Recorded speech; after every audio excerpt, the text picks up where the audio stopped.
Hey mum, in this video I'm going to explain postural imbalances, where they come from, how they're driven and how to remedy them. Now, in terms of how this conversation has come about, well, I did a video a few days ago on the CrossFit after body, and it seems as though there were some aha moments in that. So I want to extrapolate onto this whole conversation and really go deep into the mechanics of your body, because they're little understood really, and because of that there are simple fixes that are often overlooked. So let's get down into it. The first thing I need you to understand is, in terms of posture, weakness drives tightness. So when we're talking about muscles that are tight, oftentimes what's happening is the muscle itself is contracted and it's staying on, and that gives you the sense of tension, right? And the reason for this is because of a particular joint that may be unstable because of a particular weakness around that area. One really common error is the shoulders and the neck. If I had to explain to you why, a shoulder joint is made up of a ball and a socket. Now, because we are up on two legs, so we're bipedal, we don't necessarily load the shoulders as much as we would have when we were animals walking around on all fours.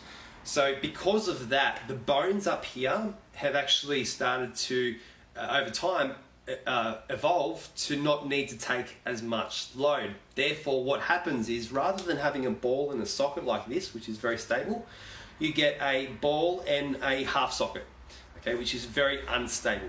If you have to compare that to the hip joint is very stable because it's a ball and a socket, okay? And it's a ball and a socket because we load ourselves quite a fair bit at the hips. So understanding that the shoulder is already naturally very unstable, the shoulder muscles have to work really hard to keep the ball in the socket, right? Because we don't have a full ball and socket, we've got a ball and half socket. So the muscles around here are already working very hard. Now, there are hyperactive muscles and then there are lazy muscles. The hyperactive muscles tend to be traps in that upper fibre specifically. If you look at the back where the scapula is, which is your shoulder blade up to the neck, you've got a muscle called the levator scap. That muscle is a very dominant muscle, okay? Think of it like a hyperactive kid has to be into everything, right? It wants to contract and it wants to bring itself into as many movements as possible. And because of this, what we tend to see in mums who carry their babies, breastfeed, right, and then turn into a hip holder, right, on one side, this whole immobility around the shoulders and a kyphotic, almost kyphotic posture where the shoulder turns in over itself. Now, working with mums and working with their bodies, especially in the gym, I've seen quite a lot of the problem of opening up the chest. Okay, first of all, on a social level, you're taught not to open up your chest. But also, because of this kyphotic posture, because of always working in front of ourselves, whether it's on the computer, on the phone, whether you're driving a car, or you're sitting on the toilet, eating breakfast, whatever it is we do a lot in the front, it's very hard to get back into this position with a chest open and proud.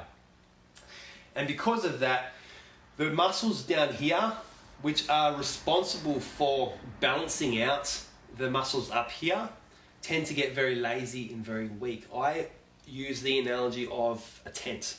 So if you're out camping, putting up a tent, one of the most horrible experiences for me, at least from my childhood, you would find it very important to tension both sides of the tent up and peg them in so that the tent doesn't lean one way or the other. Who knows, maybe tents have evolved over time and not as hard to put up, but that's my analogy.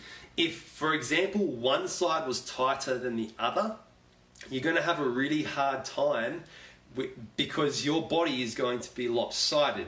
If you've ever felt lopsided, it's because there are muscles that are working harder than the other muscles, and this is exactly what I'm talking about right here, this whole posture. before I continue, understand that whatever's happening up here in the neck can 9 times out of 10 be blamed for something going on down here in the shoulder.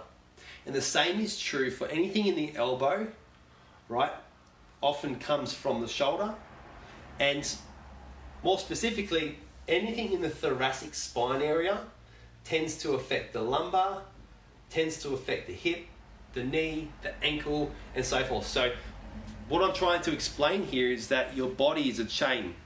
Your body is a chain from top to bottom and bottom to top. So when there's an injury somewhere, most likely the chronic injury comes from something up or down the chain.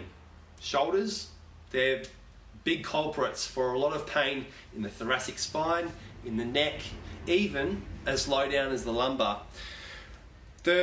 Now, I said this was the last thing you need to understand, but I'm going to tell you one more thing. And that is how muscles actually work, right? Muscles are essentially fibers that join together and they work together like a big tug of war. Imagine 2 teams, tug of war at school. If one side is stronger than the other, you're going to get a lot of pull one way and no pull the other way, and therefore the tug of war will be over very quickly. In your muscles actually work to contract, so get smaller. Think of a bicep muscle. When that contracts, your muscle is working to contract the elbow and raise the forearm. But it also works, so if I were to just relax my tricep and just let my arm slowly fall down, my muscle's working to lower that arm as well. So your body's an amazing thing. It will contract, so it'll bring itself together, and then to let itself go, it can't just let go, it can't let gravity take it, it has to work to open up. So that means there are 2 phases to every movement. There is a lowering phase, right? And then there is a concentric phase, or a phase where you lift. The problem with a lot of HIIT style programs, a lot of cardio, is that it's heavily weighted towards the concentric movements and not so much the eccentric. When I'm talking about eccentric, what I mean is control. Control is the foundation of all fitness. If you had to put fitness on a pyramid, control will be right down the bottom. That is postural control, that is range of motion. It's all of that lies at the very bottom. If you go up another level, that's where you get athletic performance, such as explosion, power, all of that kind of stuff. And then if you go one more level, that's where you get specific fitness. Problem is, the whole fitness industry likes to focus on the top because that's the most exciting. The fitness part, the fast, the go, the heavy sweat. When you focus too much on the top without the bottom, you can imagine if you had a pyramid and the blocks were taken out of the bottom, it would fall down on itself. So that's where we start to enter the conversation of, well, how much is too much of a good thing? Because I'm not here to bag any HIIT style programs or CrossFit. I mean, we program HIIT style programs in quite a fair bit, but we program it in strategically, and we don't add too much of it, and we are very willing to take it away when something else is suffering down the chain. Now, the cornerstone, the thing that never changes, is moving every day and strengthening. Not strengthening every day, but strengthening every week. Whether it's twice a week or 3 times a week, you need to spend the time in the gym to strengthen, because let's face it, we live a sedentary lifestyle. Technology is getting better and better, which means we do less and less manual labor. To make up for the daily manual labor, we need to insert some really effective strengthening exercise. Strengthening exercise that takes up maybe an hour of the week tops. So if you're a mum, if you're struggling with tightness in the neck, headaches related to tightness in the shoulder and the neck, if you've got lower back pain, if you feel lopsided, any of those particular problems, then reach out for a blueprint call. Head through, I'm going to post the training in the section of the comments below. It's important that you get a few things right before you start focusing on the exercise, because the positive effects from exercise come from the sleep and the nutrition, not the exercise itself. So it's important you get every step in there first, and then you start to work on the right kind of exercise for mums to live a healthy, happy, fit, strong life. That's all from me today. Hope this was beneficial. See ya.